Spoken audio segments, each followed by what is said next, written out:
এই যে কিবোর্ডটি দেখতে পাচ্ছেন, এই কিবোর্ডটিতে আপনি আপনার পছন্দের ভাষা বা ল্যাঙ্গুয়েজ কিভাবে আনবেন। তো তার জন্য আপনি কি করবেন না, যে কোনো একটি অ্যাপ ওপেন করবেন যেটিতে আপনি কিবোর্ড ব্যবহার করেন। তো চলুন আমি ইউটিউব থেকে দেখিয়ে দিচ্ছি। তো তার জন্য আমি ইউটিউবটি ওপেন করে নিলাম।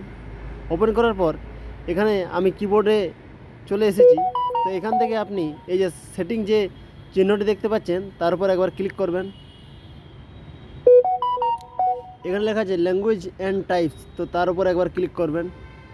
এখানে ম্যানেজ ইনপুট ল্যাঙ্গুয়েজ যেখানে লেখা আছে তার উপর একবার ক্লিক করবেন। এখানে আপনি আপনার পছন্দের মতন যে কোনো ভাষাটি সিলেক্ট করে নিতে পারেন। তো চলুন আমি বাংলা আর হিন্দি সিলেক্ট করে দেখিয়ে দিচ্ছি। সিলেক্ট করার পর এখানে আপনি ব্যাকে চলে আসবেন। ব্যাকে আসার পর আপনাকে বলে দিচ্ছি যে আপনি যে কোনো অ্যাপ ওপেন করেন না, কিবোর্ডে আপনার পছন্দের ভাষাটি চলে আসবে। তো চলুন আমি আপনাদেরকে হোয়াটসঅ্যাপ থেকে দেখিয়ে দিচ্ছি। তো হোয়াটসঅ্যাপটি ওপেন করার পর এখানে আমি কিবোর্ডে চলে আসলাম। কিবোর্ডে আসার পর আপনি কি করবেন না, এই যে আর্থ যে চিহ্নটি দেখতে পাচ্ছেন সেখানের উপর ক্লিক করলেই এই যে দেখতে পাচ্ছেন বাংলা চলে এলো। আরেকবার ক্লিক করবেন তো এই যে দেখতে পাচ্ছেন হিন্দি চলে এলো।